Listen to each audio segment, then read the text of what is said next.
Are you? Yeah. Okay. And okay, And I do consent. good. I guess I do too. Okay, so welcome everyone to the Western Canadian Reason webinar. And tonight we have a very special, interesting webinar coming up. 10 teachings of Jesus that even Christians find embarrassing. And this will be presented by David Madison, a friend of mine, who has a PhD in biblical studies. And we are an inclusive community of atheists, humanists, skeptics, and secular freethinkers, but we welcome all people of all backgrounds and identities, no matter what. We've never had any problems with our webinars or with any of our events with respect to disruptive people, and with your help, we hope we could keep that up. So you can ask anything, but just please be courteous. And all of our webinars and almost everything is free, but we'd appreciate donations because we do have to pay for Meetup, Zoom, web pages, etc.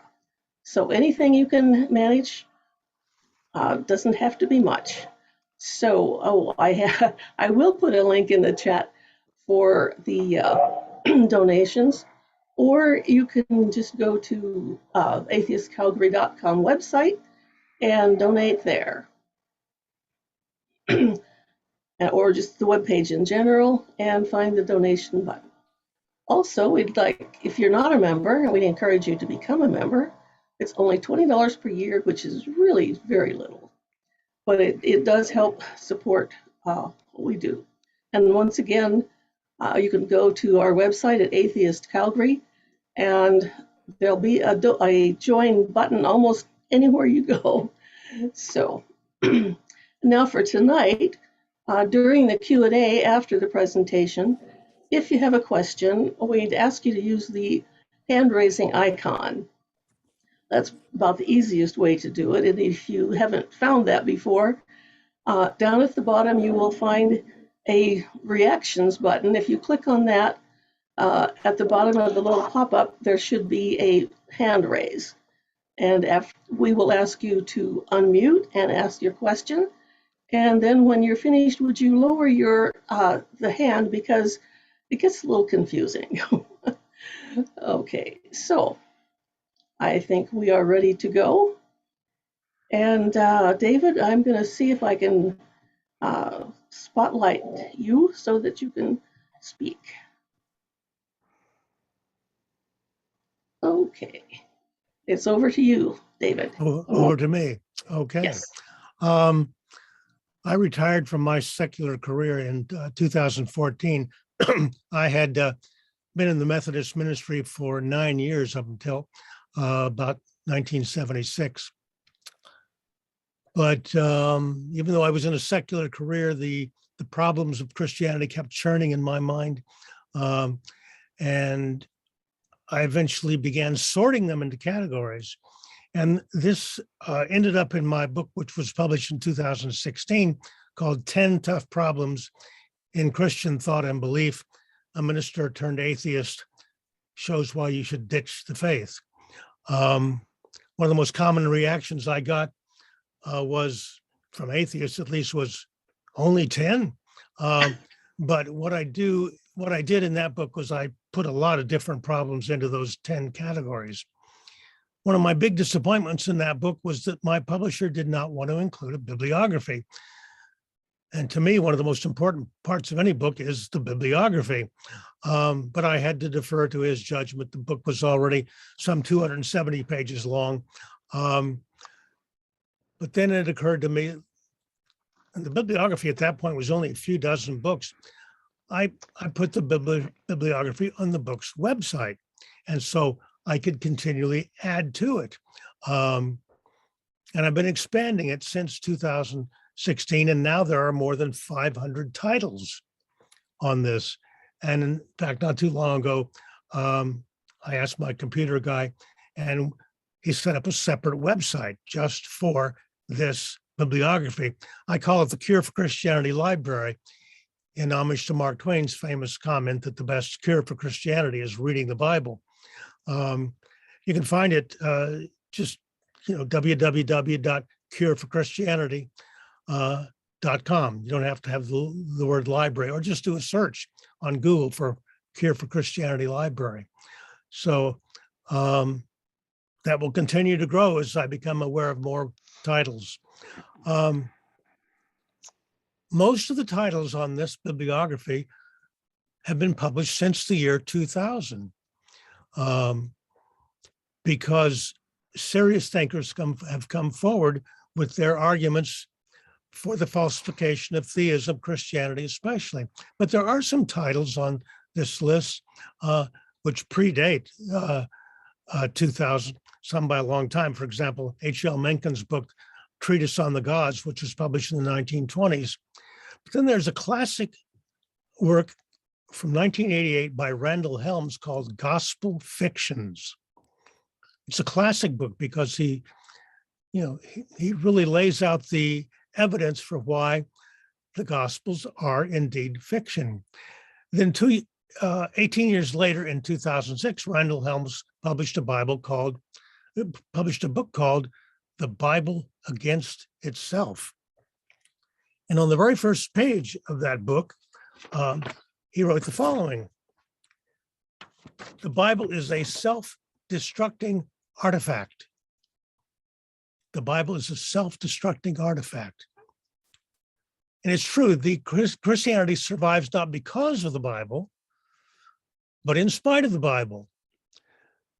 Christian apologists have had to work overtime to make excuses for 1,001 embarrassing Bible verses. It's been a preoccupation of Christian apologists for the last couple of centuries, especially. It's important to bear in mind that for the first 1,500 years of Christian history, nobody in the laity had access to the Bible. Nobody could read the Bible. Even after the printing press was invented, it took a while for the Bible to make its way into the hands of the common people, for the Bible to be translated into the languages of the common people.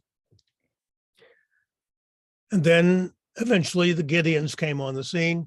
And since 1920, I guess, they have distributed over 1 billion Bibles. I confess, when I am in a hotel room and I find a Gideon Bible in the drawer beside the bed, I always write on the front page, "Please read this book. It's all the proof you'll ever need. There is no God." So I do my bit of missionary work. Self-destructing artifact is what Randall Helms said. It's self-destructive because of what the Bible says about God. Dan Barker wrote the very good book, God, the Most Unpleasant Character in All Fiction. Steve Wells wrote the book, Drunk with Blood, God's Killings in the Bible. Now, those 1,500 years when people didn't have the Bible, the church sold very successfully what Bart Ehrman has called the ideal Jesus of the imagination. And they used all the tools at their disposal: art, liturgy, ritual, stained glass, sculpture, the magnificent cathedrals of Europe. This is the way it sold its holy hero. Now, the irony, of course, is that most Christians today don't bother to read the Bible. They have it. The Gideons have arranged for 1 billion copies of it. But surveys have shown that most Christian lay people really don't read the Bible all that much. They love to binge watch TV programs and sports. When was the last time you heard a Christian colleague at work say, "I'm going to go home tonight and binge read the Gospels"? Or, "I'm going to go home tonight and read the Gospel of Mark, complete through and through in one sitting"? They don't do that. Their impressions of Jesus are based on the feel-good verses read from the pulpit.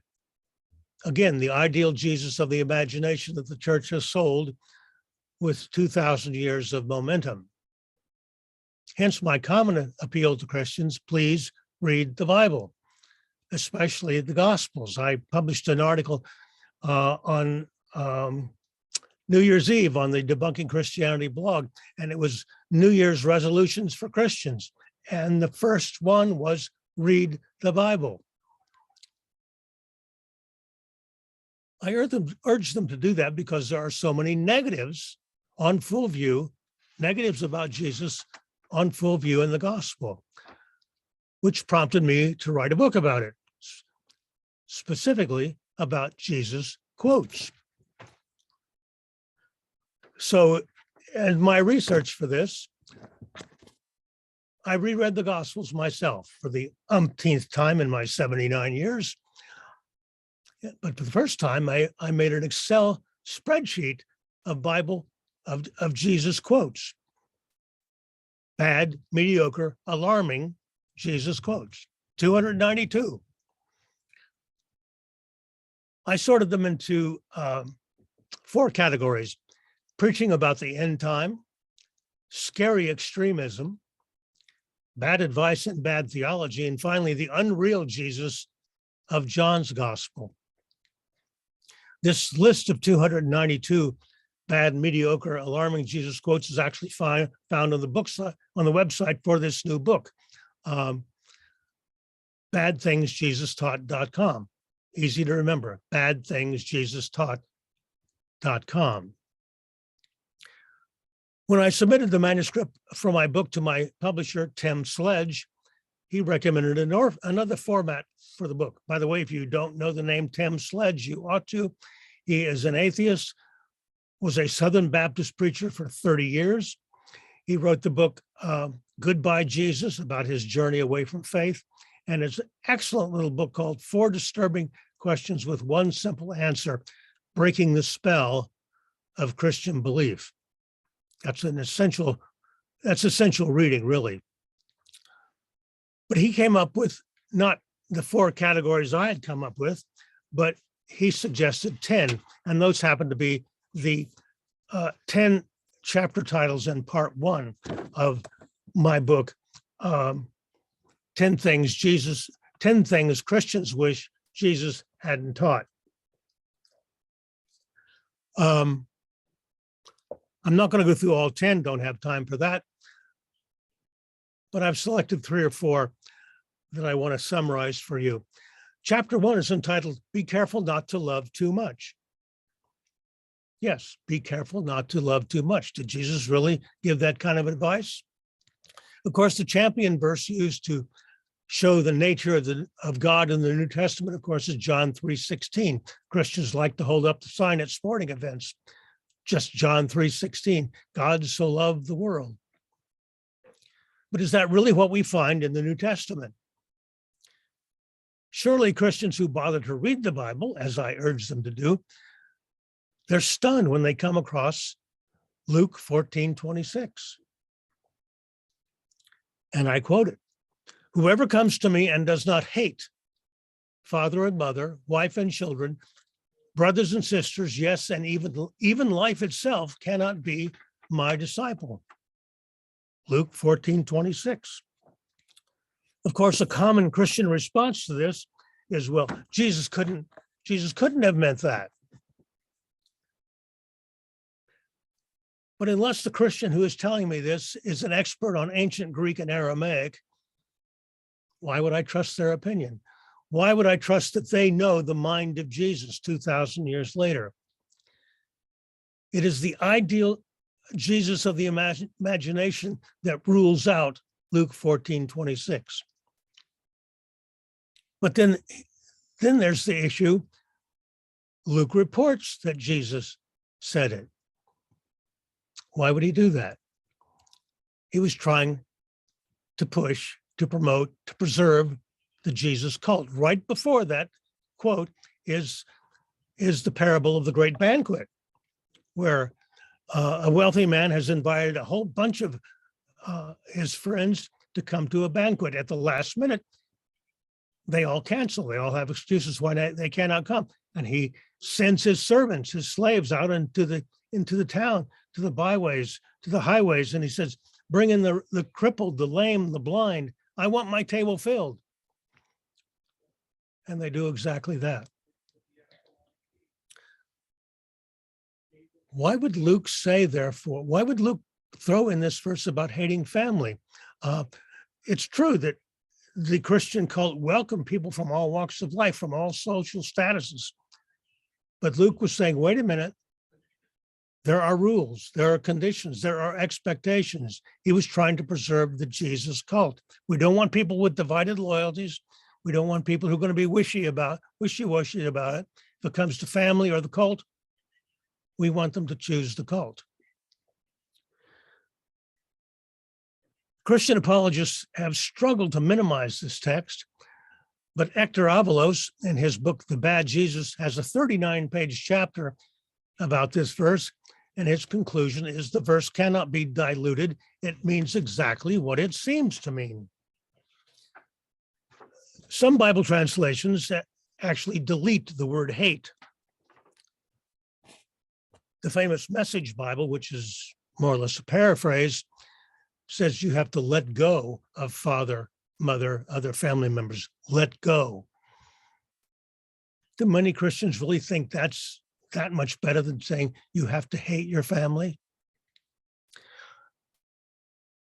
In my old copy of the Revised Standard Version, there's a heading for this section called The Cost of Discipleship. That certainly is toning it down.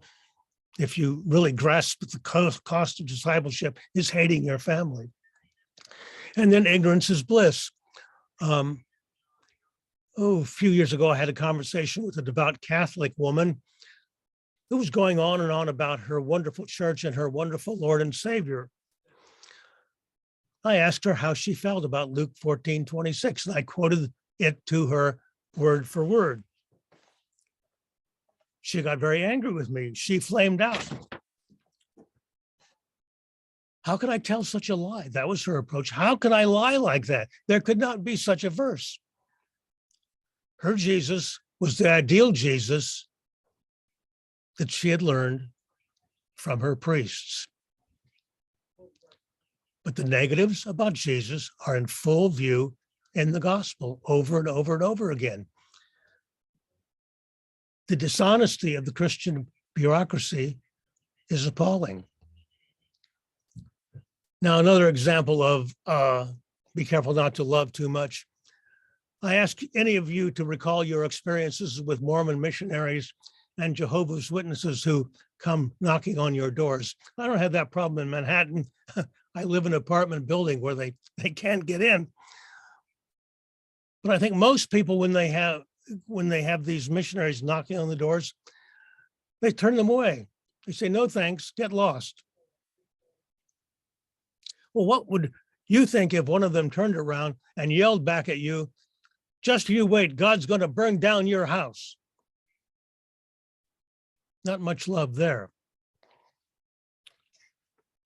But believe it or not, this sounds like Jesus. He once sent his disciples out to preach in villages and towns the message of the imminent arrival of the kingdom of God. And this is what he said to them as he charged them with this responsibility. If anyone will not welcome you or listen to your words, shake off the dust from your feet as you leave that house or town. Truly, I tell you, it will be more tolerable for the land of Sodom and Gomorrah on that day of judgment, than for that town. Sodom and Gomorrah, of course, were burned to the ground. Be careful not to love too much. I'm just reading right now Seth Andrews' new book, Christianity taught me to talk like a Christianity made me talk like an idiot. And he refers to surveys of young people who were what were Sodom and Gomorrah, and so many people answered husband and wife, But this is another example of the texts and the quotes in Jesus which fail to really express love. Be careful not to love too much. I also want to mention chapter 5 of the book. Remarrying after divorce is adultery. Surely this must qualify as one of the worst teachings of Jesus that we can imagine. In Matthew chapter 19, we find this. Have you not read that the one who made them at the beginning made them male and female, and said, for this reason a man shall leave his father and mother and be joined to his wife, and the two shall become one flesh. So they are no longer two, but one flesh. So far, so good, right? If you believe that there's a creator God who arranged how creation would work, then that's okay. That's just logical. But then Jesus added this. Therefore, what God has joined together, let no one separate. Okay, we can accept, if you're a believer, that God created marriage. But it's another thing entirely to claim that God himself has arranged all the marriages that have ever happened. How does that make sense? Since so many of the marriages among humans over the millennia have been bad marriages, have been marriages for all the wrong reasons. Does God get credit for that? Does God have to? Is God responsible for all those bad marriages? This is bad theology. It is an aspect of what I call totalitarian monotheism. God watches everything. God arranges everything. I would also point out, and again, this is a teaching that Christians wish Jesus hadn't taught. Evangelicals get divorced as much as anybody else does, as much as any other Christians. This fails as a great moral teaching. Chapter 9 of my book is Do What I Say or I Will Hurt You. Yes, there's revenge theology in the New Testament, including Jesus quotes. Of course, John 3:16 is the one that Christians point to as an example of the nature of God. God so loved the world. And this is the sign that folks hold up at sporting events. John 3:16, but John 3:18 says this, those who believe in him are not condemned, but those who do not believe are condemned already, because they do not believe in the name of the only Son of God. And then the 36th verse of John 3, the very last verse of the chapter, whoever believes in the Son has eternal life. Whoever disobeys the Son will not see life, but must endure God's wrath. Now, are these two verses quotes from Jesus? Well, the problem is the Greek manuscripts do not include punctuation marks.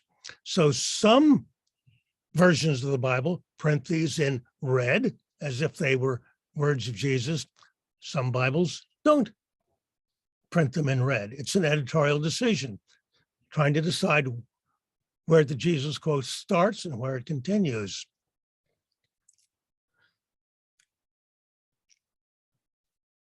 Another verse in this category of I will hurt you if you don't do what I say is Matthew 12:36. I tell you, on the day of judgment, you will have to give an account for every careless word you utter.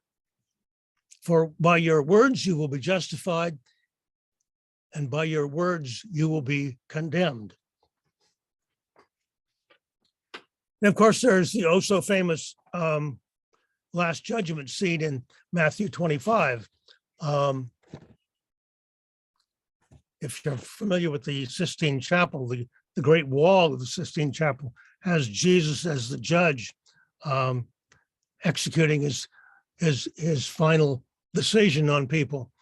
And in Matthew 25, it's one of the most famous, one of the most cherished texts in the New Testament.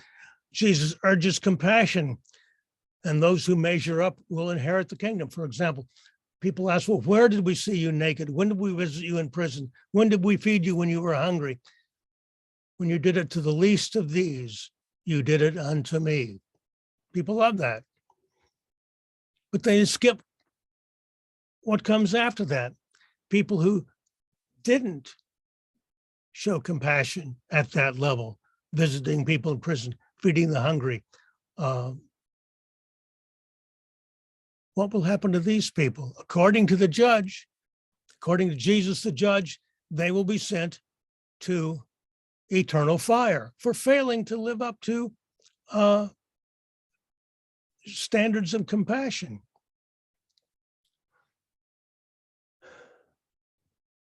It's a very difficult saying, very difficult text to absorb and really make sense out of, because it's the people who fail to express this level of compassion who are going to be tossed into eternal fire. But there's nothing here about racists. There's nothing here about misogynists.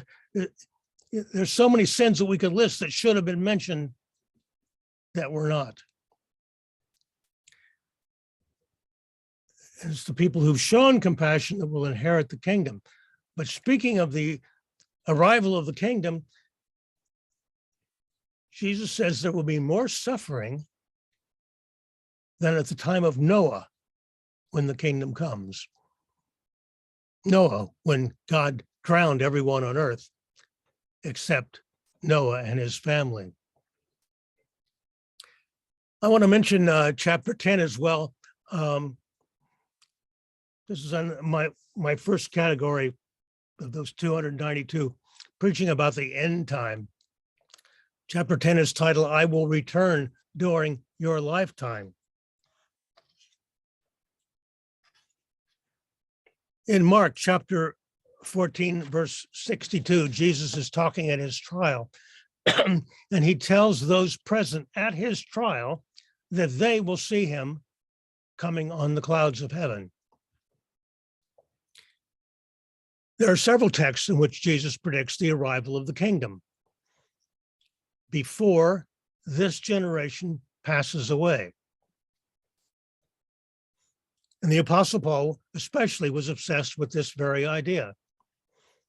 The very first document, we think, the very earliest document in the New Testament is Paul's first letter to the Thessalonians. It's commonly believed now that the second letter to the Thessalonians is a forgery. But in the first letter to the Thessalonians, chapter 4, the people in that congregation had been worried. Some of their relatives had converted to Christianity, had become Christians, but they died. Were they going to miss out on the arrival of Jesus on the clouds? And Paul assures them that when Jesus arrives on the clouds, their dead relatives will emerge from their graves to meet Jesus in the air. It's even going to be musical accompaniment to live with Jesus forever. And he assures them that he's going to be there with them to rise after they have risen to join Jesus in the clouds. Paul was dead certain that Jesus was going to arrive in his lifetime.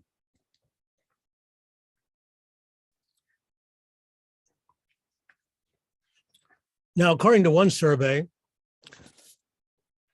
quite a lot of Americans believe that by the year 2050, Jesus is going to come back. They are not paying attention to New Testament texts. The arrival of Jesus was an event with an expiration date. It was going to happen soon.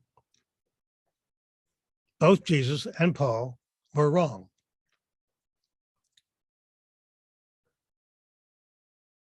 I have a feeling, there are many Americans, maybe Canadians too, who believe that Jesus is going to show up before the year 2050. But I have a feeling that many mainstream Christians sure wish this is not something Jesus hadn't taught, because it just hasn't come true. And the more you think about it, the weirder it becomes. Now, part 2 of my book is an invitation to look at the major underlying problems with all these Jesus quotes. Christians assume that the Gospels are reliable. You pick up the Bible, you find out what Jesus taught. Some editors conspire to help mislead thinking on this, and they print the words of Jesus in red. So some people say, I know exactly what Jesus said. His words are printed in red. But I discuss 4 reasons why this is not true. Briefly, first reason, there's no contemporaneous documentation whatever by which to verify anything Jesus said or did. The contemporaneous documentation, that is, documents written very near the time, do not exist. How do historians write history after all? The example I like to use is, how are historians going to write an authentic version of Lincoln's Day at Gettysburg, the 19th of November, 1863? The historians research letters, diaries, newspaper accounts, the testimony of people who were there. And even when they have these letters and diaries, newspaper accounts, they have to weigh carefully if these accounts are credible. They have to compare them. They have to, history is a matter of researching original documentation. Again, nothing like that at all exists for Jesus. The Gospels were written decades after the death of Jesus and after the devastating First Jewish-Roman War, 66 to 70 CE, when Jerusalem and the temple were destroyed. Where could the gospel writers have gotten their information? And this prompts the question, how would the original authentic words of Jesus have been recorded? The Gospels tell us that he was wildly popular, had huge crowds following him around. But 95% of the people, by some estimates, 95% of the peasantry at that time were illiterate. Nobody was carrying around pads of paper and pencils, or the ancient equivalent thereof. How would the words of Jesus have been recorded?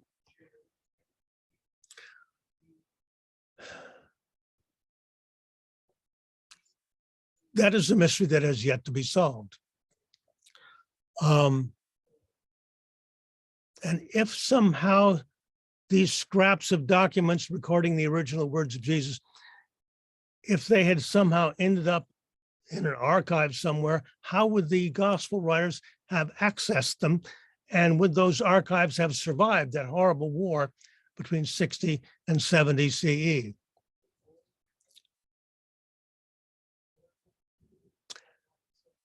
Then we approach the problem of, where did the gospel writers get their information? Which leads to the question, what was the motivation of the gospel writers? They wanted to promote the early Jesus cult. They wanted to convince people to believe. They set the standards for what cult behavior was like. That's why we end up, I think, with Luke 14:26.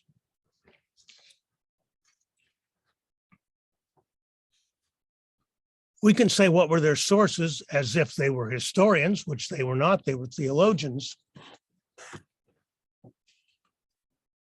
They created stories about Jesus based upon several sources, based on New Testament stories, based on Old Testament stories, Old Testament prototypes, on Greek epics, and their own imaginations.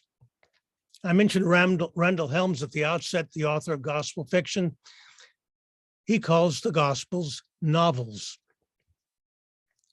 They wrote theologies, not history.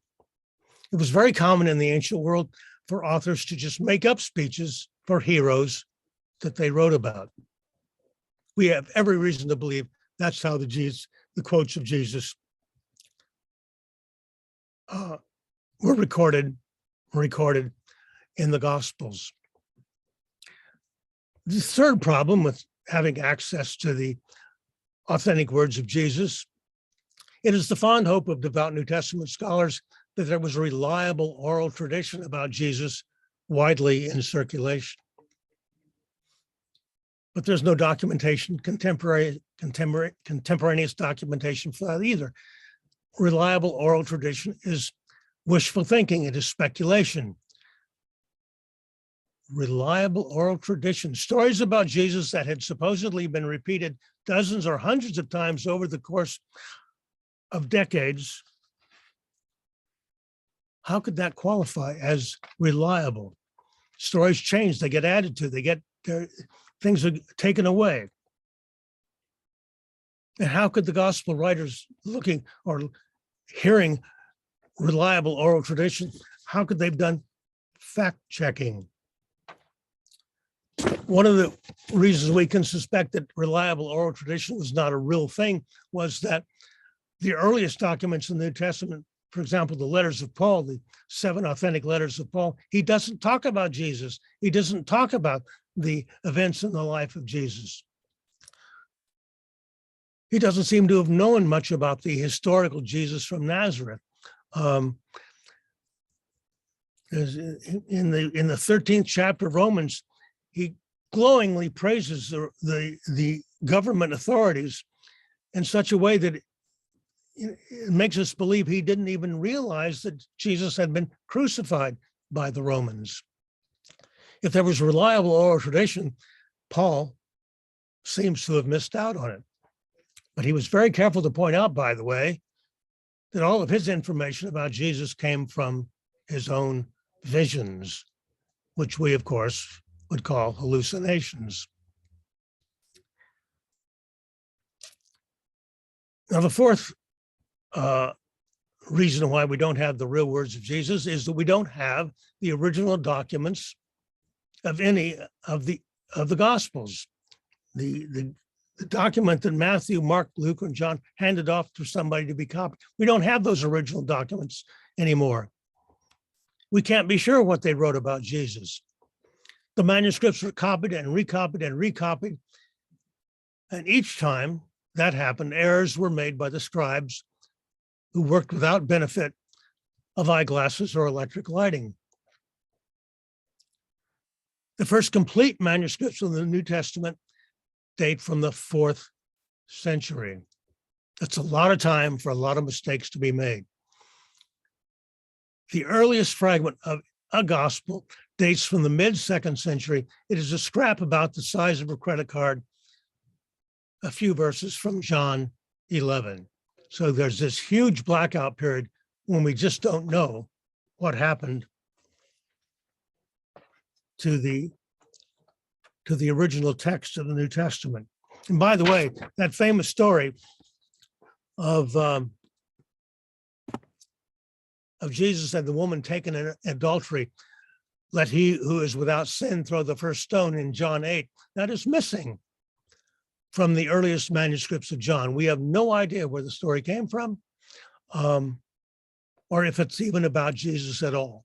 And in some manuscripts, it ended up in the Gospel of Luke.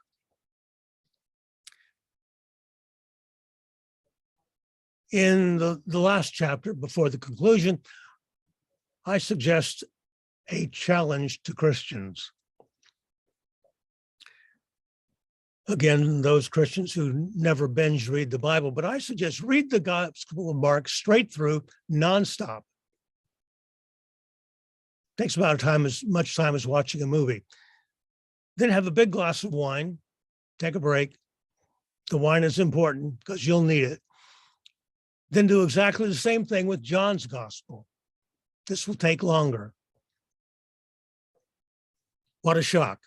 2 different authors, 2 different Jesuses, 2 different theologies. No fact checking, no due diligence. It's amazing the difference between the Jesus of Mark and the Jesus of John. I want to conclude with a little fantasy scene I've sometime proposed.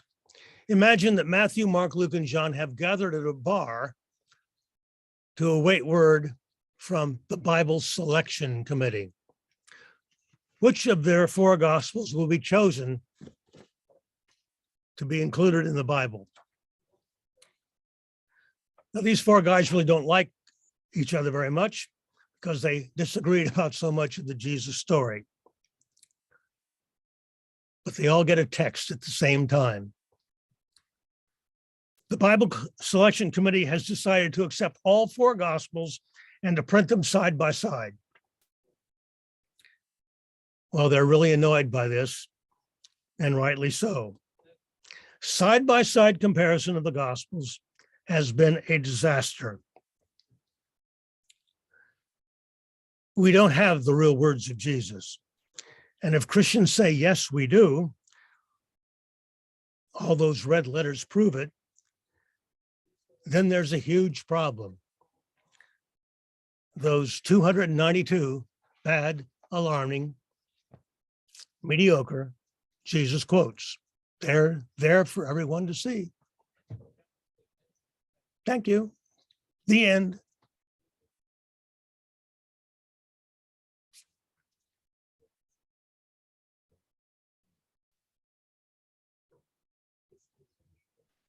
I can't hear you, Lois. Sorry about that. There you are. I'm going to take off the spotlight. I think I did. And if you want to go to your gallery view, everybody, so we can see everyone. And we're open to questions now. Does anyone go to your reactions button and raise your hand, and we will call on you. And again, thanks so much, David. That was amazing. I don't know anyone that knows the Bible as well as David does. Of course, he has a degree in it, but oh. Question? Oh, okay. Is that a question, Anna? Can you unmute yourself and ask your question?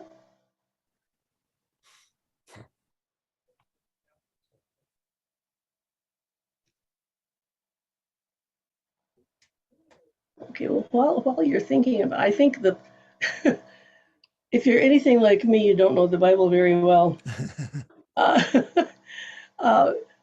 David he has a group called Atheist Writers Group, of which I'm a part, but I don't get my writing done very well. But when I'm reading David's writings, I'll have to say, but where was this in the Bible? Would you explain this a little more?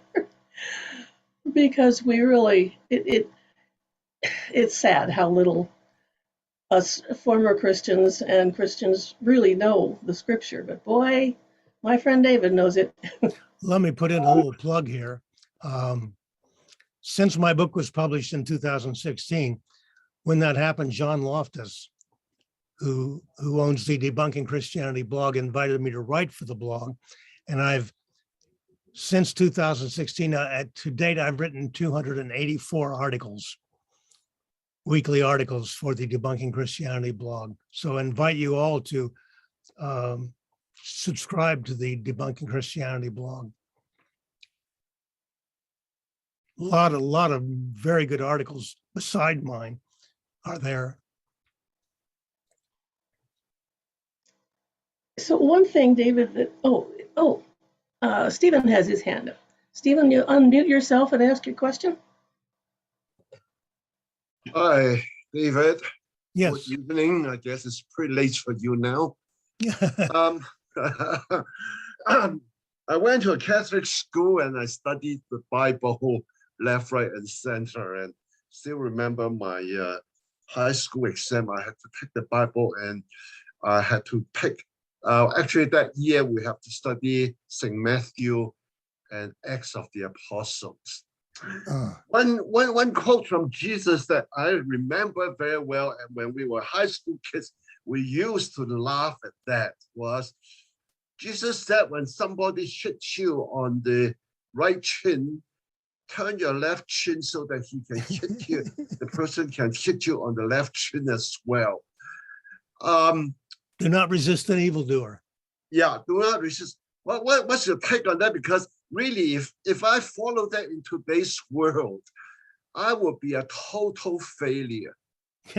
Of course. And nobody, it's especially as a text, which I think most Christians, they cannot identify us with at all. Sometimes it is said that the peaceful resistance of Martin Luther King is based upon this text, but Martin Luther King was resisting evil by his peaceful resistance.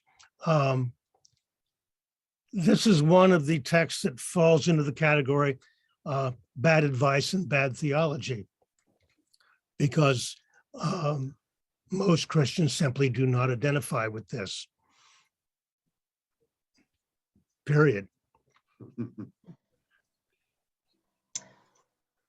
David, would you go over some of the differences, the different Jesuses portrayed in the Gospel of John and the others? Because I wasn't aware of that before. Okay, well, in Mark, Jesus appears out of nowhere. He's a Galilean peasant preacher. He shows up at the River Jordan to be baptized by John. What was John baptizing for? For the remission of sins. What? Jesus had to have his sins forgiven? By the time even Matthew was bothered by that, and Jesus and John have a little private conversation. Well, let's do it for appearance's sake, is basically what Jesus said. But by the time you get to John's gospel, there's no baptism at all. Jesus never sets foot in the water. And in John's gospel, Jesus is present at creation. He just didn't show up as a Galilean peasant preacher. The Gospel of John says that he was present at the beginning of creation. He was the word through which the world was created. This is what I've often called theology inflation. And of course, Mark has no virgin birth.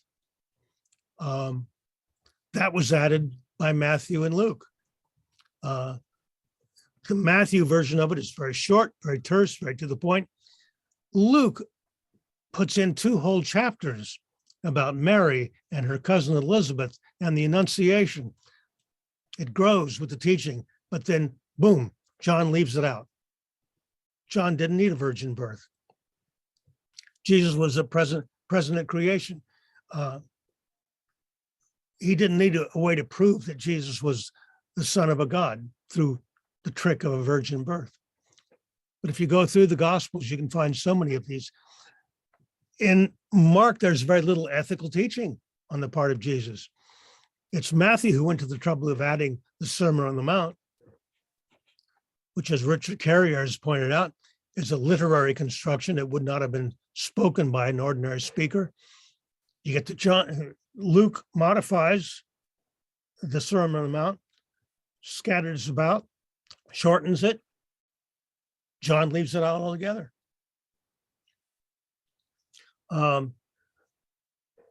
Mark is focused so much on the arrival of the kingdom of God. It's going to happen soon.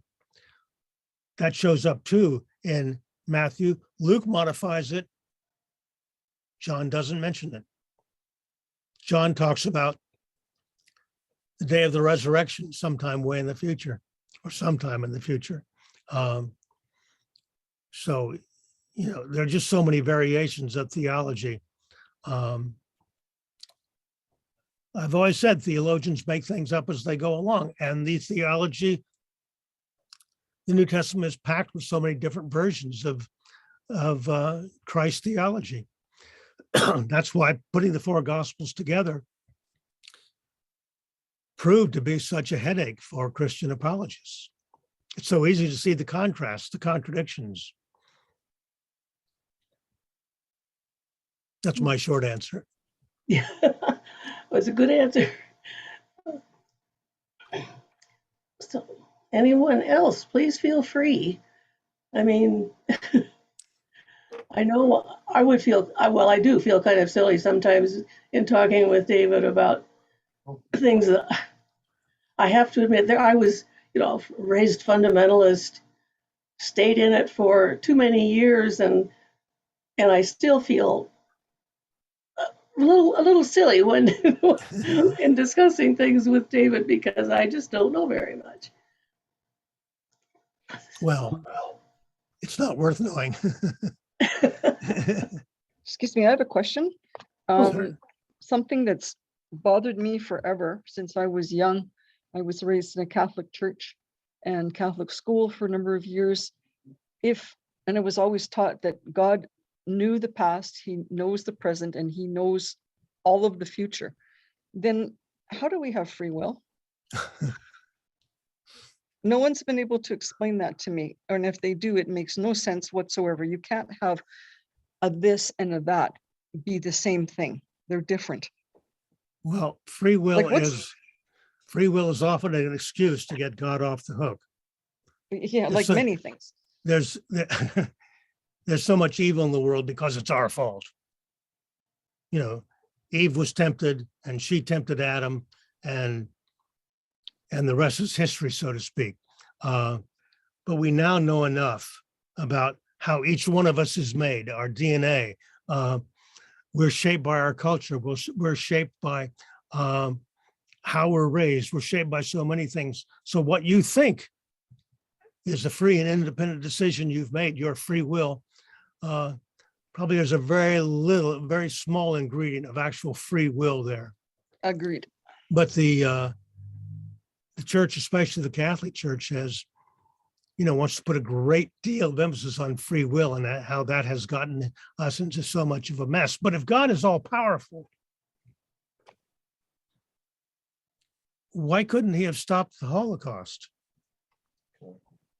The example also of the massacre of 20 school children in Sandy Hook, New Jersey. Gunman walks into a school with a terrible weapon. The bullets explode when they hit those 20 kids. 5, 6, 7-year-old kids were ripped to shreds. God didn't have a way of stopping that. Why not give the guy a flat tire on the way to school? He ends up in the ditch. The cops show up and they find all these weapons in the trunk of the car. What we were always told was God has his ways. Yeah, There's reasons that we don't know. There's explanations that we just don't know. And there always seems to be some kind of circular argument or some kind of get out of jail card that never really answers the question logically. It's always sort of over there, and so many things contradict. In my 2016 book, I talk about the mystery cave. This is where theologians love to run. When they don't want to answer a question, when they can't answer a question, when there's no valid epistemology for developing an answer, it's a mystery. God has a bigger plan that we can't know about. I invite any of those theologians to volunteer to have been a chaplain at Auschwitz and walk in and tell those people, your suffering is a part of God's plan. It'll all come out. It'll all come out in the end. It'll be to your benefit in the long run. 6 million people were killed. An all-powerful God couldn't have done something. You can't just blame that on free will. I mean, we're expected to believe that God inspired 1,000 pages of Bible. Yeah. Couldn't he have done something with the mind of Adolf Hitler? Doesn't make sense. No. The other thing I Well, find interesting, sorry. What kind of world do you want to live in, though? do you want to live in a world that's predictable with natural laws that we can rely on, or would you want a God intervening willy-nilly at different events, stopping this person, stopping that person, intervening here and there? I mean, take that to its logical conclusion. That would be a world very quickly that you wouldn't want to live in, because you couldn't react, you couldn't do anything. There wouldn't be any predictability or common sense to it. So I think if there is a God would have very good reasons not to intervene, so that we can live in a world where we can exist on our own with our free will, and our actions can have consequences, rather than living in a fairy tale world. So I think that you're avoiding some of the good theological answers that are that liberal theologians have, not the conservative Christians, but liberal theologians have answers to those questions. Well, when it comes to really big evil events, I don't think that argument works. The tsunami in the Indian Ocean probably killed 80 to 100,000 children, toddlers. Couldn't God have done something unbeknownst to us to prevent a horrible, horrible calamity like that? John Loftus, in his new anthology about God and horrendous suffering, he proposes an entirely different world could have been created by an omnipotent creator, in which there's ongoing miracles to protect humans from such horrible calamities. I'm not just quite sure. I'm not convinced that ongoing miracles would deprive us of the freedom we cherish. But I think the principle of equality would prevent a God from intervening even in major events, because if he intervenes to save those people from a tsunami, then he would be obligated, pursuant to the principle of equality, to intervene when there's another calamity coming, and so on and so on and so on. And then all of a sudden, what's the problem with that? What's the then you problem with live in that? a completely artificial world. But we wouldn't be able to get to the moon, because we wouldn't have laws of nature and physics that are predictable, that we could live a life under. It would be a supernatural world that would be absolutely horrible to live in. But isn't it an artificial world if God knows everything you're going to do anyway? Because he knows all. So he already knows how you're going to decide something. He knows what you think. He knows all of your thoughts, apparently. So everything is already predestinated. So why are we even here? It makes no sense. Well, yeah, I don't believe in predestination and determinism. I believe we have free will. And if somebody knows what I'm going to do through some superior intelligence, that doesn't change the fact that I still have choices and consequences. Well, the Garden of Eden was a pretty artificial place that was all nicely controlled by God, including the bizarre idea that he should put one tree in the middle of it that they weren't allowed to eat from, but then give them the knowledge of good and evil so they'd know whether or not they should eat from it. Yeah, like one chance, and that was it. When they goofed up, that was it. That's not a very loving God, considering that, considering how long were they even alive? The Garden of Eden is just a mythical story. It's not. Well, I agree. Apparently, it's not everybody agrees with that. Well, yeah, I mean, it never happened. It's just a mythical story trying to impart other truths. It's not literally true. Yeah. But a lot of Christians believe it is fact, just like Noah's Ark and so many other things. I mean, you have a problem with Adam and Eve if they reproduced and they formed a society. There's incest involved there. How do they get around that? Mention that. Mike, What's that? Yes. Mike, do you have a question? Yeah, I wanted David's thoughts on Romans 13, where it says that let every person be subject to the governing authorities, for there is no authority except from God, and those authorities that exist have been instituted by God. So that would mean, the Nazis were supposed to follow Hitler because God must have appointed Hitler to be a leader. Yeah, I'm going to be soon working on another book about 10 crazy things that Paul taught. But if you're a Christian and you really believe that Paul was right about that, then he ordained Obama to be the president. He ordained Trump to be the president. And the authorities are there to do the right thing, which is the text that many scholars believe indicates that Paul never knew that Jesus was executed by the Romans.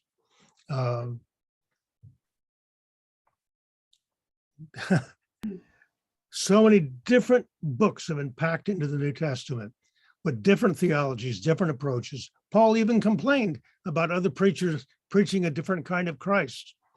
There was no quality control in the putting together of the New Testament. So many different theologies got swept up into the New Testament.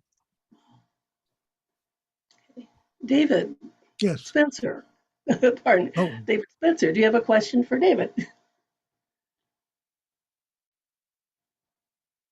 I was just going to make a silly remark. When we talk about God not preventing various things, maybe God prevents 99% of the bad things, and we're only seeing the 1% that leaks through. Well,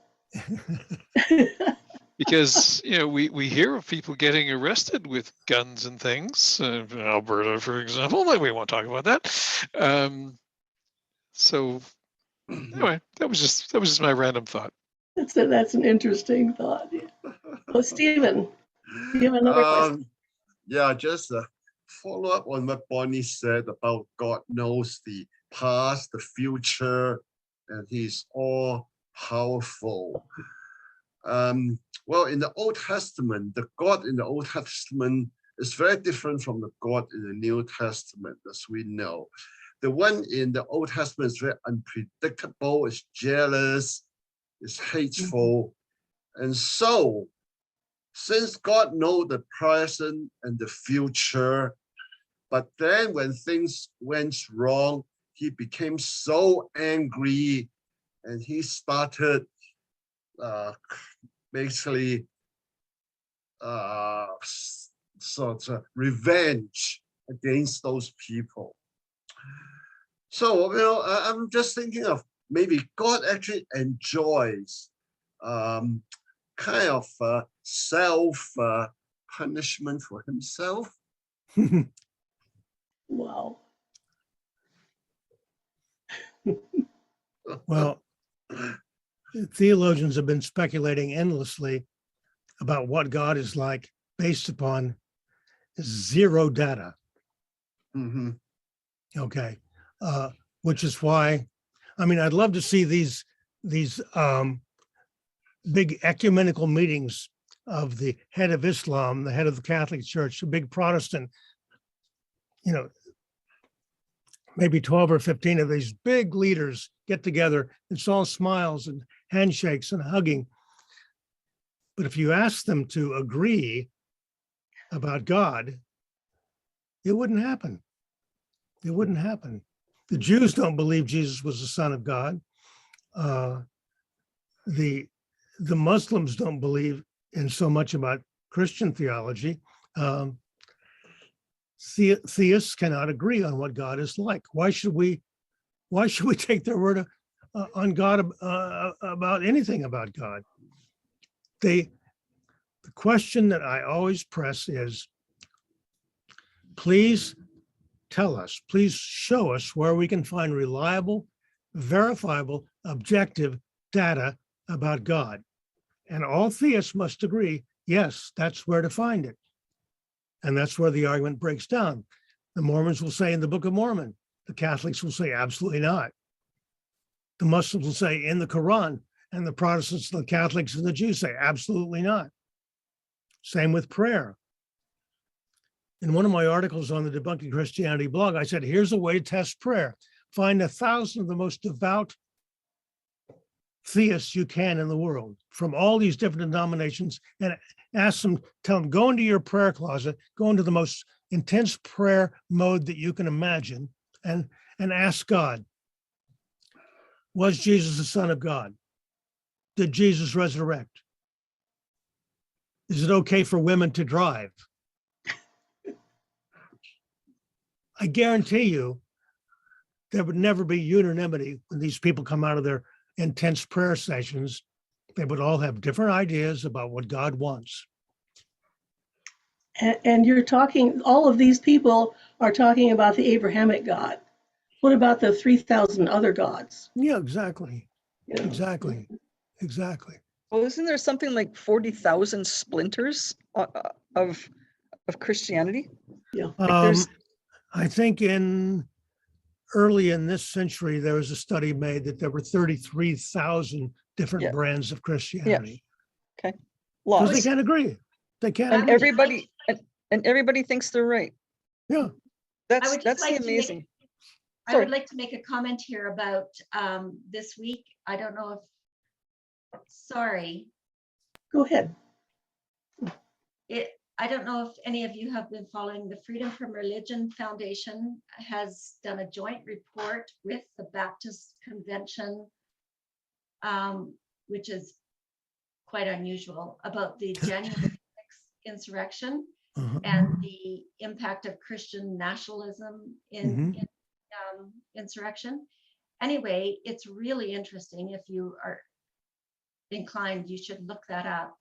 But they've produced a joint report, but I was just left with thinking, if we don't have separation of church and state, and somebody actually wins this war, like the Christians win this war and they get to rule with the Bible, like, okay, so which translation are we going with? Like, is there a Trinity?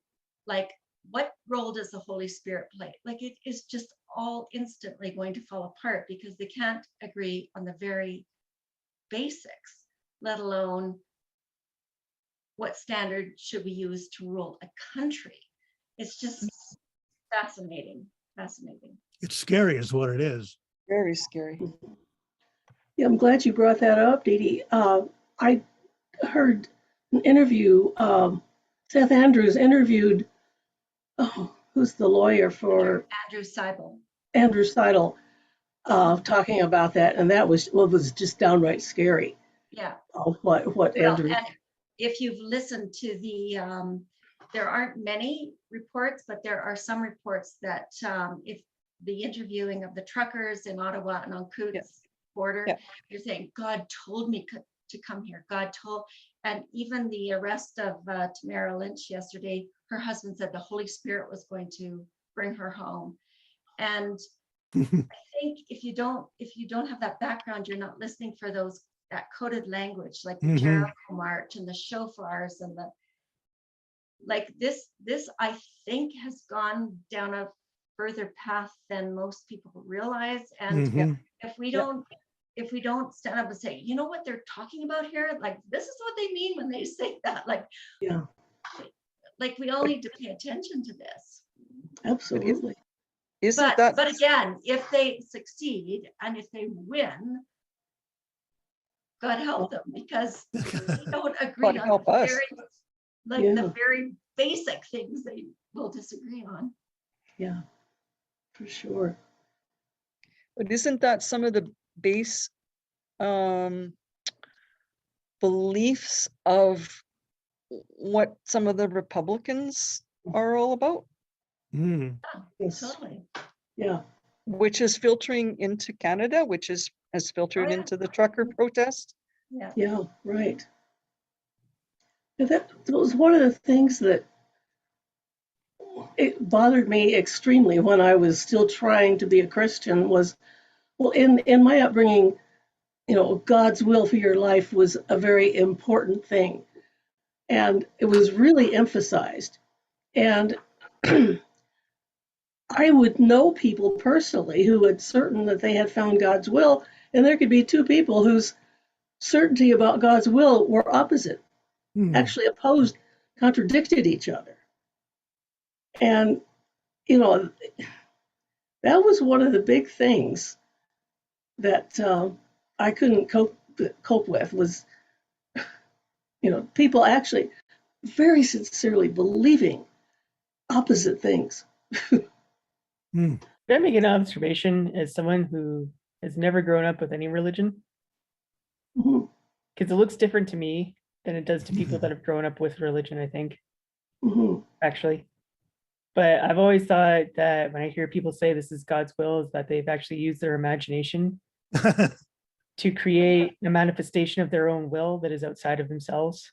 For sure. And that manifestation is the way of saying, like, this is what I want, but you don't have the authority. So you've created it to be like something bigger than yourself. But if you do that as a group en masse, then you've created an existential will that is far more powerful than the group of people. And that can actually spread. If you raise people to be a part of that, you raise your kids to be a part of that, then it's like a virus, but it's a virus for your ideas. And then it just spreads, and then it becomes bigger. And then it really is a manifestation of powerful will that is greater than the group of people. Yeah, But it is entirely your own imagination that creates it. absolutely. But Very it true. requires the imagination of all those people to sustain it. If you don't continue to believe, then this manifestation will die, basically. They'll fade away. It loses its power. And that's why it's so important to fight over who's right and who's wrong. Right? Because your manifestation has to win, or it doesn't survive. That's why there are thousands of dead religions. Yeah, well, their manifestation didn't win. Right. That's also why the live and let live philosophy doesn't really work out very well. Because you can't really coexist. You can't both be right. Yeah. Exactly. Yeah. Anyway, that So- was always my observation. You mentioned Seth Andrews, Lois. I'll put in a plug. Seth Andrews narrates the audible version of my book. Wow. So it's available paperback, hardbound, Audible, and Kindle. Okay. I have another question for our guest. In talking about dead religions, I'm wondering, what do you think is going to happen, given the criticisms of the Bible that you've pointed out tonight? And as you've rightly said, it's just the tip of the iceberg. There's so many inconsistencies and problems with the Bible. What do you think is going to happen 100 years from now to Christianity with, the widespread information that we have? And one of the reasons I asked the question is I recently have been reading about deism from the 1700s. And it was a really strong movement with John Payne and Jefferson and Benjamin Franklin. And they had some really, really good ideas. Like they did away with supernaturalism and all those sorts of things. And Tom Paine's book, The Age of Reason, I read that recently, and it's just a stunning critique of Christianity and the Bible. And it was written like in 1750. Yep. And I'm thinking, what happened? Like instead in the 1800s, there was a big revival of Christianity. So it's like, despite those good criticisms way back then, over 200 years ago, Christianity is still going strong. But do you see it coming to an end in the next 100 years, or is this like I know that's a tough question. The mainline denominations have been losing ground. The percentage of people in the United States of America who say that they are nuns, they don't have any religious affiliation, that number has been increasing.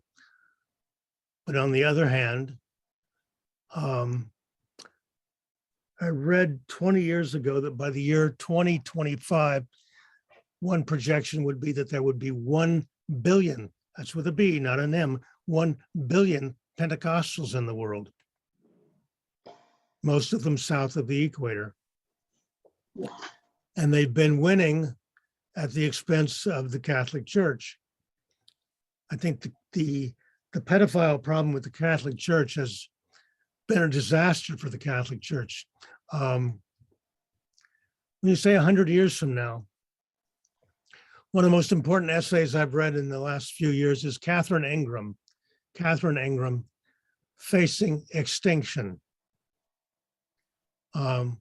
It's a long essay. You can find it online. Just search for Catherine Ingram, Facing Extinction. I don't know how much longer the human race has to go. We still have huge nuclear arsenals. The population problem hasn't been solved. The use of resources hasn't been solved. Global warming has not been solved.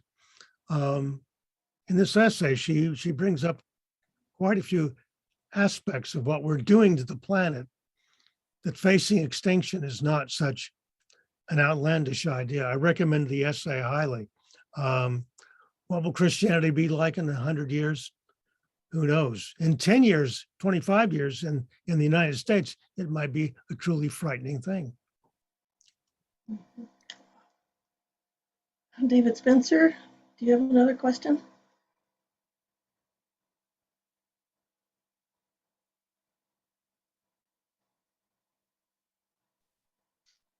Yes, I was just going to point out that the Calgary Public Library has neither of David's books, and so I'm going to submit a request that they buy them. And that's what I was doing. I was listening, but trying to do that submission, but just struggling through their forms a bit. But Thank you. Anyway, so we'll submit them and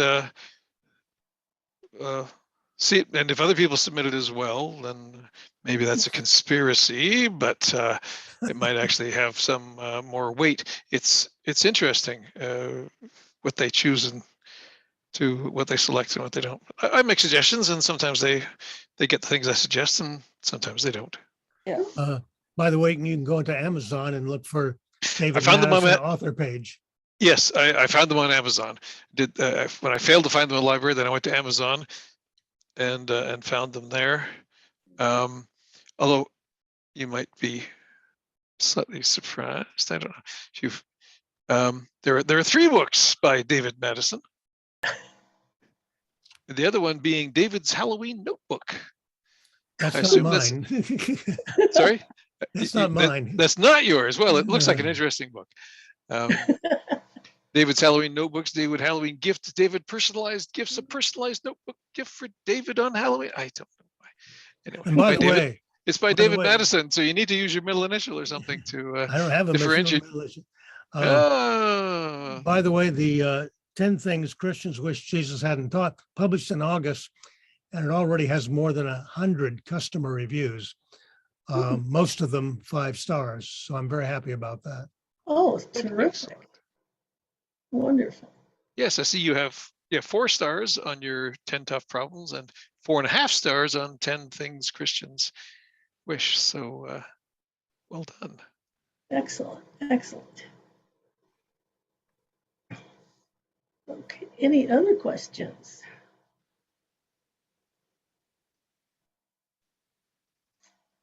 I was thinking of something a minute ago, but by the way, I also have a YouTube channel, which has now about 125 videos, under 5 minutes each, on the falsification of Christianity. yeah, I really like those, David. I've listened to several, and the length of it makes it so easy to listen to. Yeah. And you get the point, and that's it. So they're really great. After I'd done quite a few of them, I learned how to use the program called iMovie, in which I can edit them, add visuals. So the ones that are done in the last 2 years are better than my earlier ones, but they're still all up there. Excellent.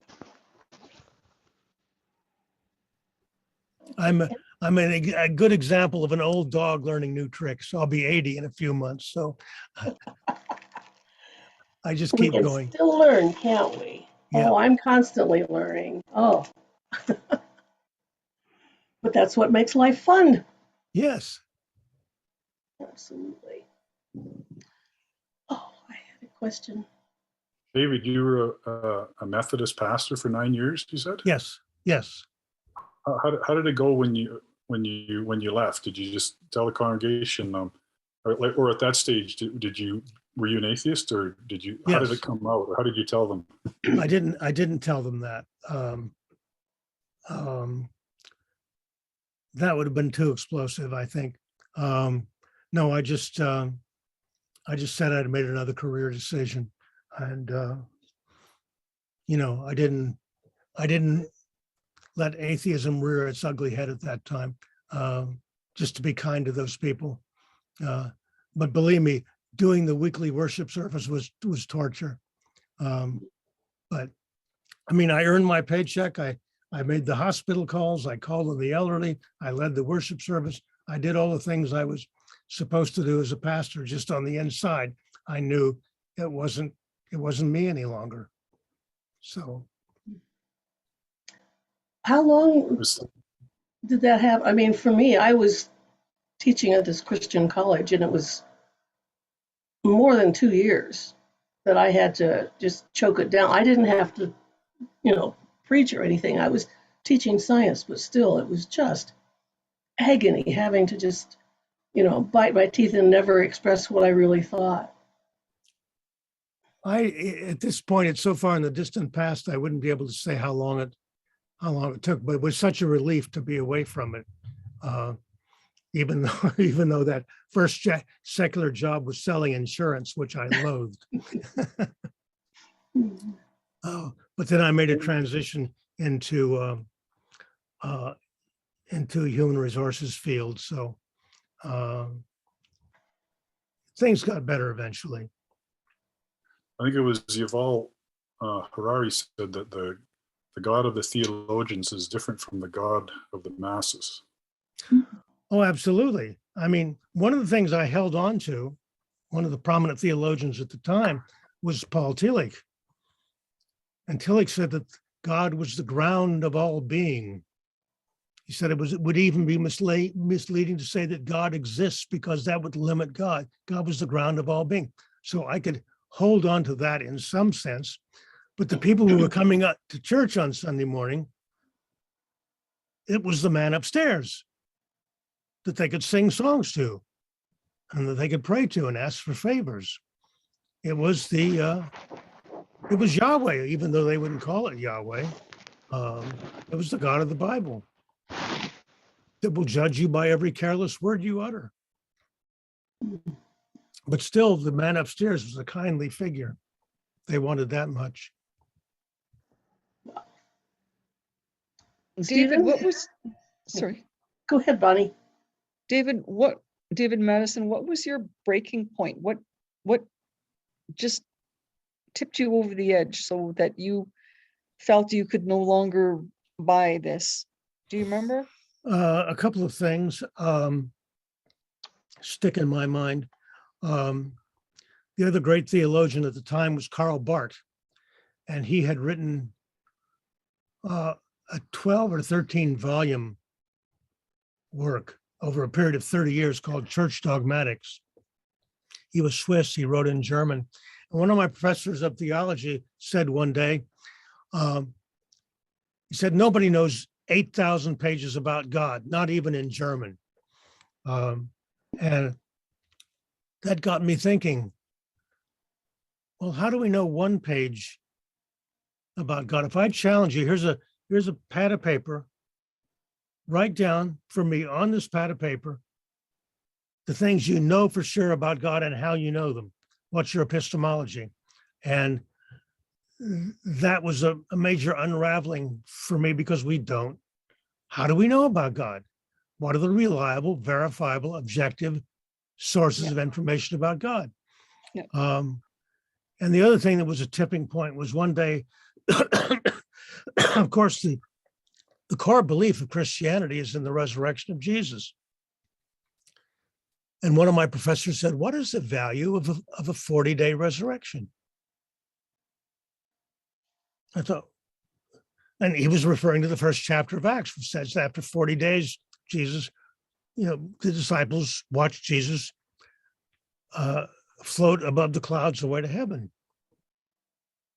My professor knew darn well that could never have happened, because heaven isn't up there. You go up a few miles and you're in in deadly cold and deadly radiation, there was no place for Jesus to go. So the most obvious thing in the world is that the body of Jesus never left planet Earth.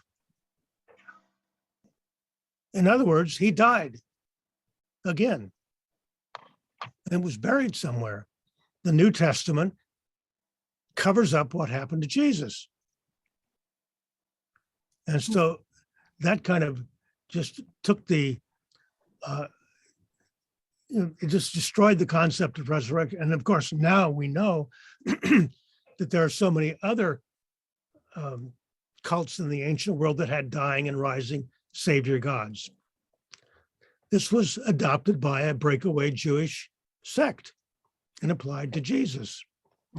But that was the first thing that kind of ate away at among the first things, the more you learn about the Bible, the more, unless you are committed to the apologetic frame of mind, everything I read, I have to defend and explain.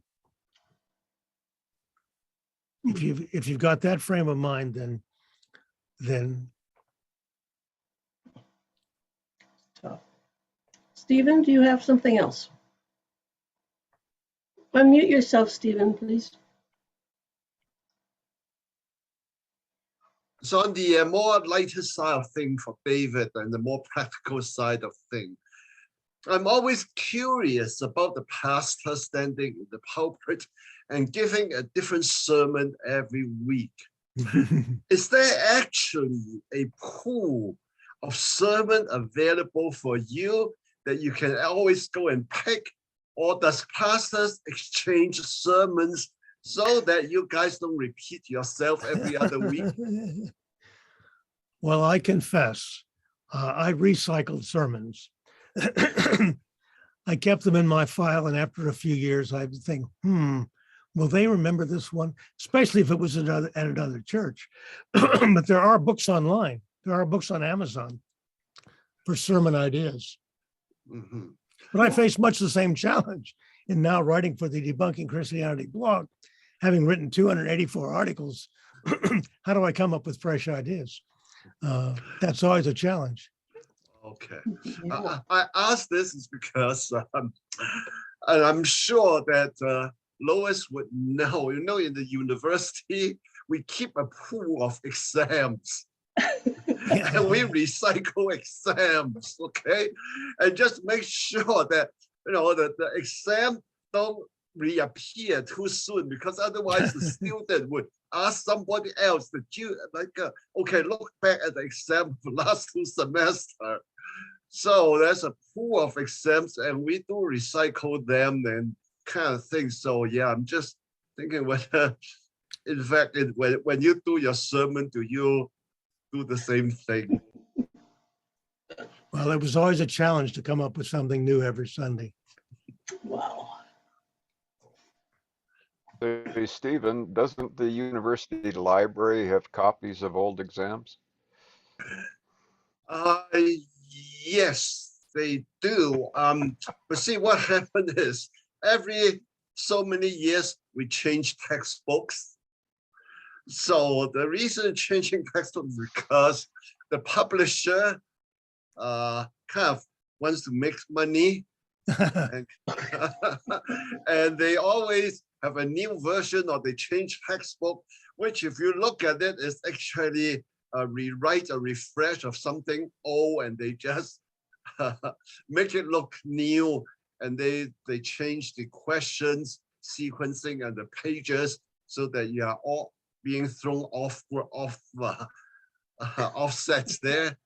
Okay, that's some of the tricks they use. But yes, university libraries do have some copies of old exams there. But you can always mix them up, or write the question, just word it differently.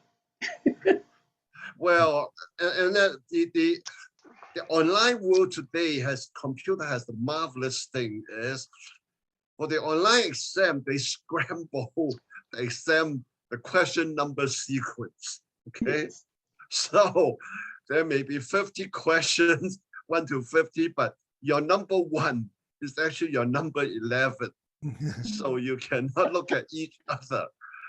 And then Right. the calculation exempts all the numbers. So it's the same question, but the numbers are all different for the calculation. So in the class of 35 students, you may have there may be actually 15 versions of the same question with different numbers there. And so, yeah, that's how you trick the students. So what do you teach, Stephen? I teach logistics and supply chain management, which is a hot topics today with all the supply chain problems. Yeah, no kidding, eh? Yeah, I just last Friday I had an assignment for the student is to ask them to write it's a discussion board to identify the 10 most important issues that are affecting our supply chain in the world today. Wow. And by the way, I'll put in a little plug. Next month, Stephen will be giving our webinar on this, well, sort of about the supply chain, isn't it, Stephen? Yeah, it's logistics and supply chain, but I'm not going to give you guys a lecture. I'm going to do it in a very lighthearted, funny way. So yeah, you can have a good laugh at the ridiculous thing that's happening in the world today and in the world of supply chain. That sounds good. Well, So we won't fall asleep then. No, you wouldn't. No, okay. Yeah, I'll give you some questions for you to answer, but the questions will be in such a way that when you answer, you will have a good laugh. So where do you actually teach at, Stephen? I'm at Mount Royal University at the business school. Cool. Yeah, I'm actually a retiree. I teach for fun these days, actually, and that keep my brain working because I have to be 2 steps ahead of the student these days. More questions. Mhm. Okay, I have another couple of questions for David Madison. There are actually 2 questions. I was reading the other day that the evangelical branch of Christianity came about sometimes in the 1500s, I believe. You'd have to verify if you know the answer to this. And their prime or their underlying goal was white supremacy, white power. And in addition to that, because it has to do with the evangelicals, this whole notion about being born again, can you kind of explain and fit that in? Because it's bizarre to me, and being raised as a Catholic, we did not have that. It's actually new to me in the last 30 years or so. I think that comes from the first or second chapter of John's Gospel, where Jesus talks about being born again. Someone said not too long ago, instead of being born again, why don't you just grow up?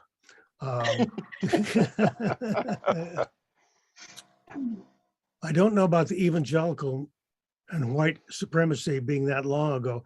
I do know that fundamentalism is based upon a series of pamphlets that was published in either the 19-teens or 1920s called The Fundamentals of the Christian Faith. And these were, like biblical inerrancy and Jesus is the Son of God, these basic things for the fundamentalists. And this was kind of the basic creed that fundamentalism has followed ever since. Christianity has always been such a diverse movement.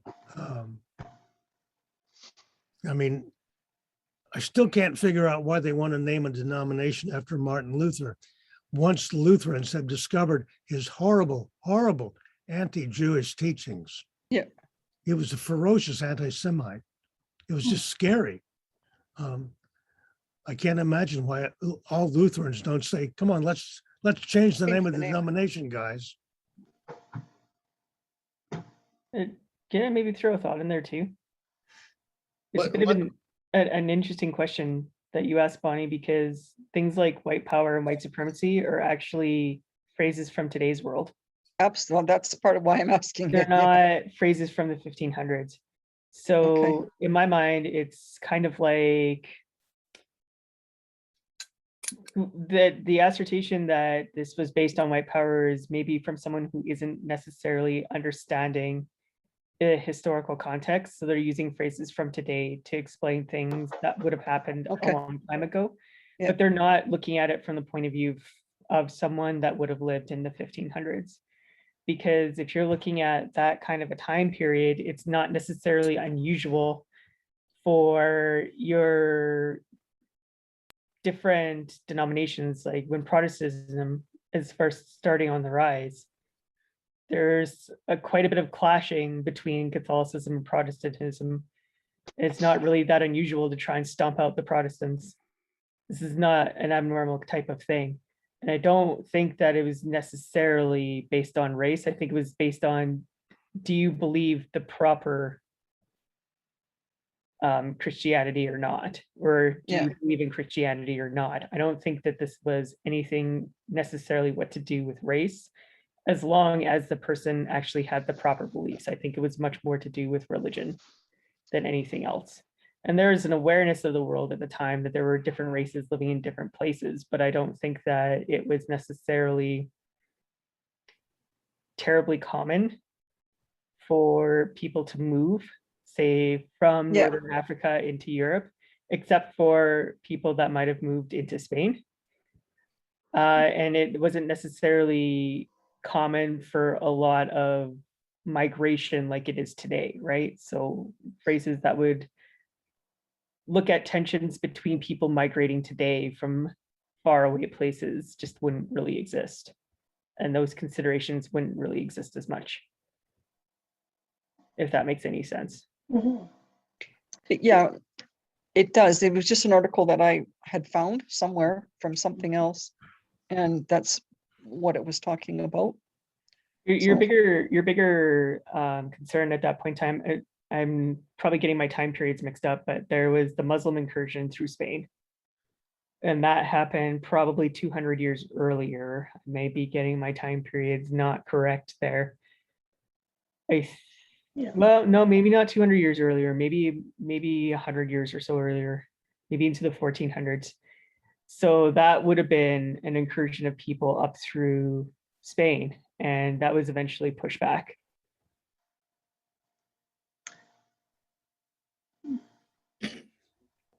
A question for David. Why did Martin Luther King, why was he anti-Jew? Just because they believed the wrong thing or something else? Martin Luther, not Martin Luther King. Sorry. It's rooted deeply in the New Testament. Christianity was a sect that broke away from Judaism, and therefore, especially in John's Gospel and in the book of Acts, the Jews were the enemy. And that bias, that stuck, and that had a huge influence on Christian thinking. There's an essay, I can't remember which, one of the John Loftus anthologies, there's an essay by Hector Avalos on atheists did not cause the Holocaust. And he makes the point that it's the New Testament that where we can find the roots of the deep-seated hatred of the Jews that was so manifest in Western history. They just never get a break. They're always blamed right from the beginning. They are blamed. And yet I've been told by religious people that the Jews are God's chosen people. It doesn't make any sense again. But they'll get their reward in heaven. But there's a lot of stories about devout Catholics who showed extraordinary courage in saving Jews during the Second World War. Yeah. So it's a complex story. But I mean, and Martin Luther idolized the Apostle Paul and the letter to the Romans, which is horrible theology. That's another topic. But Martin Luther recommended Christians to memorize the book of Romans. And it's a frightful document. It's filled with magical thinking and bad theology. I want to follow up on something that Bonnie brought up. Oh, where did the becoming saved, forgiven of your sins, where did that come from? Do you know the history of when that entered into Protestantism? Well, it's deeply embedded in the Old Testament, and the way that you could atone for your sins was animal sacrifice. In fact, there are stories of Jesus who he heals somebody or does something nice for somebody. It says, go to the temple and offer the sacrifice required. And then Christianity decided to up the ante. I mean, first of all, the temple was destroyed in 70 CE. Animal sacrifice had come to an end. Mhm. And so it was absorbed into Christian theology that Jesus was now the sacrifice. See, in the Gospel of John, here's the Lamb of God who takes away the sins of the world. In the Gospel of John, Jesus is killed the day before Passover when the Passover lambs are killed. Oh, So it's the idea of a human sacrifice satisfies God, puts God in the mood to forgive people. And I think it was author Guy Harrison, who said, if God is all powerful and doesn't answer to anybody, why couldn't he just forgive us and skip the barbaric crucifixion event? But it was Jesus who said, forgive, what is it, 70 times 7 or whatever that Exactly. quote is. Exactly. But God won't forgive certain things, apparently. So, and there's, You're asking for consistency. yes, I am. Theology is not famous for that. you're right. Well, something I asked David, a few weeks or months ago was, how does anyone get through a PhD in biblical studies and still remain a Christian? Well, seminaries exist to manufacture clergy. And if you're there to learn how to be a clergy person, if that's your obsession in life, then all of the classes on biblical criticism are just kind of brushed away. You're there to learn liturgy. You're there to learn how to be a pastor. You're there to learn apologetics. You have to go out and teach your flock how to be good Christians. And all this stuff I've talked about tonight never gets mentioned from the pulpit. That's not, I say over and over again, your priest, your minister, your pastor, they are all paid propagandists. That's how they learn their living. You will never find a Catholic priest standing up on a Sunday morning and explaining to the congregation how wonderful Mormonism is, that Mormonism is the correct religion. You'll never find Christians willing to open up the Bible. Well, let's put the Book of Mormon in the Bible too. Let's put the Quran in the Bible too. No, the Christian church is an enormous, colossal bureaucracy. And its employees, whether it's Sunday school teachers or priests or ministers, they earn their keep by being good propagandists for the faith. And the seminaries are the ones that turn those people out. There are a few, I admit, who, like myself, Dan Savage says, I didn't lose my face. I saw through it. And that's, I was a minority of people who saw through it. Mhm. Wow. Larry, did you have something? Yeah, it's just a quick one. David, what do you think of what's going on in India with all the Hindu stuff? Is it just all religions are going stupid? Are going stupid.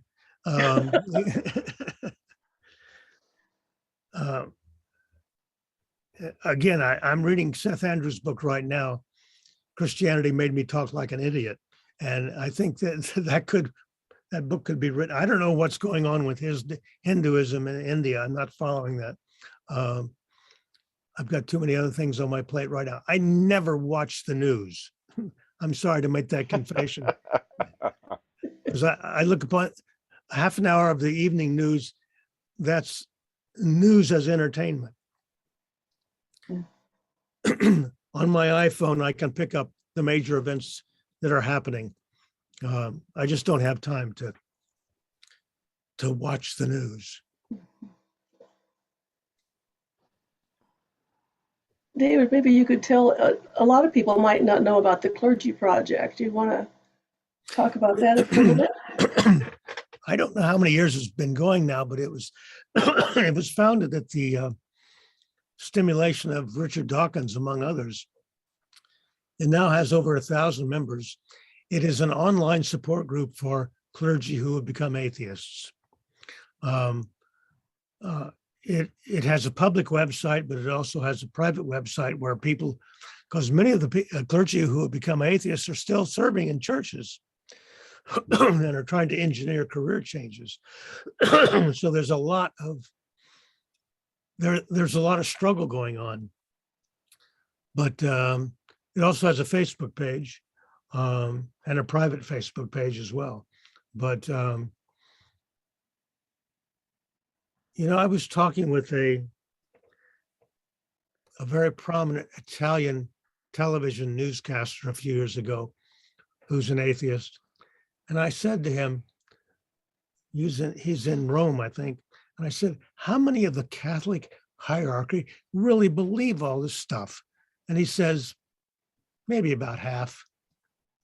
But it's a business. It's a business. So you might be very much surprised how many clergy out there are fulfilling a role that they no longer believe in. And that's why the Clergy Project is so important. Bye, David. Okay. Well, there's a lot of people that are stuck. What your clergy are trained to be clergy. Yes. And a lot of them have no other skills and have an extremely difficult time finding a job. Yeah. And, because they're supporting a family and it's their income in addition to their community, it's everything. So they need a lot of support. Yeah. In trying to undergo that transition out of the clergy. Larry? Yeah. No. I was just waving goodbye to Robert, who's already gone. Okay, yeah. Now people are taking off. It is. Yes, I do have a quick question. Oh. So I guess I'm a little slow on the articulate, but the Clergy Project basically is providing retraining for people that want to leave, but this is their job and they don't know how to do anything else.